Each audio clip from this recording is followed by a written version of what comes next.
Alright guys, Tom here and welcome to a new video, and today I'm doing my prediction for Batista versus Alberto Del Rio at WWE Elimination Chamber 2014. This is a very easy match to predict, and I'm going to go for Batista to get the victory in this match. And first things first, this will probably be the second to last match on the card, just before the WWE Elimination Chamber match where Randy Orton will defend his title. But this match will be very short because Dave Batista has only recently just started doing house shows again. He looked very worn out after the Royal Rumble match in January, and of course it takes a while to get used to being back in the ring. So this match will probably go on for 5 or 10 minutes. It won't be long at all, but this could benefit Batista as well as make him look rather weak, because obviously if he finishes Del Rio off quick and early, it puts him over rather well and makes him look very strong. But sadly it's not going to be a very long match, which could maybe not be as great, because you want to make this guy have a big long match where you remember it. But if it's too short, well, it's not really that memorable.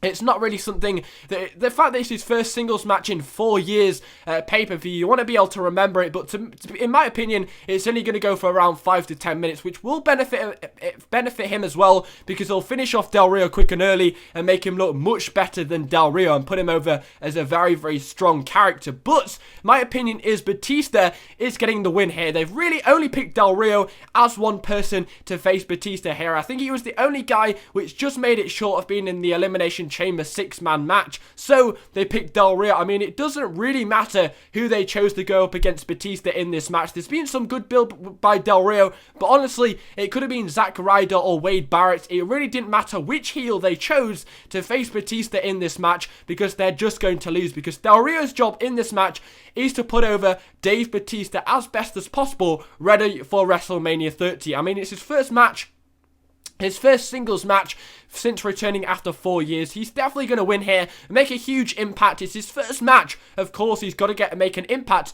in his first singles match since returning in the WWE. He's also got to be built up well so that you can believe that he's going to win at WrestleMania 30 against possibly Randy Orton for the WWE World Heavyweight Championship. If he goes in there with a few losses to his back, he's not going to be believable, and people aren't going to buy into the feud and make you believe that he's actually going to win at WrestleMania 30. You've got to give this guy as much momentum as possible going into WrestleMania 30, and you can start here by giving him a win against the former World Heavyweight Champion Alberto Del Rio. You've got to give him the most momentum possible. You can do it here against Alberto Del Rio by giving him the win, because you've got to believe that he's going to win at WrestleMania 30. People are going to buy to make or see the face win at WrestleMania 30 being Batista, and you can't believe that if he's not got a lot of momentum. But one way you can give him momentum is by giving him a win against Alberto Del Rio. Also, Alberto Del Rio hasn't looked great ever since losing at Hell in a Cell to John Cena.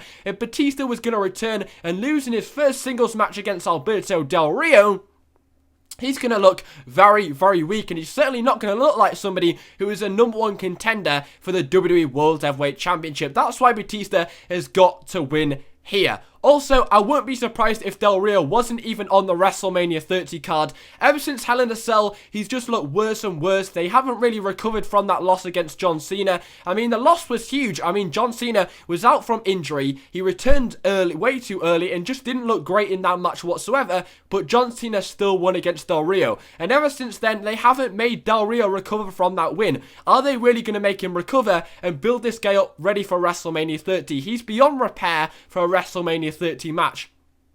So why would they bother giving Del Rio a win at Elimination Chamber if he honestly is beyond repair for a WrestleMania 30 match? He's lost so much momentum in the last 4 months, you couldn't possibly put this guy on the card and make people believe he is actually winning. So for me, Del Rio is beyond repair, wouldn't make sense, wouldn't benefit him at all if you're going to give him the win, because honestly, you just can't build this guy up. He just lost. You can't. 6 weeks is not enough to build this guy up for WrestleMania 30. So for me, Batista's winning here, getting as much momentum as possible going into WrestleMania 30. If you look at how they've booked Batista in the last few weeks, every time Batista has looked the stronger out of the two. He put Del Rio through an announce table. He stood tall in the ring when Del Rio ran away. They've made this guy look as strong as possible going into this match because they want to make Batista as strong as possible going into WrestleMania 30. That's why they put him against Del Rio. Del Rio's job here is to put over Batista, and that's exactly what he's going to do. Del Rio is going to he's been put in this squash match to put over Batista, and Batista is going to squash Del Rio in a very short match. What do you guys think? I think it's almost a certain Batista's winning here. Thanks for watching, guys. Hopefully you have in fact enjoyed the video. Take care. Spy your hair.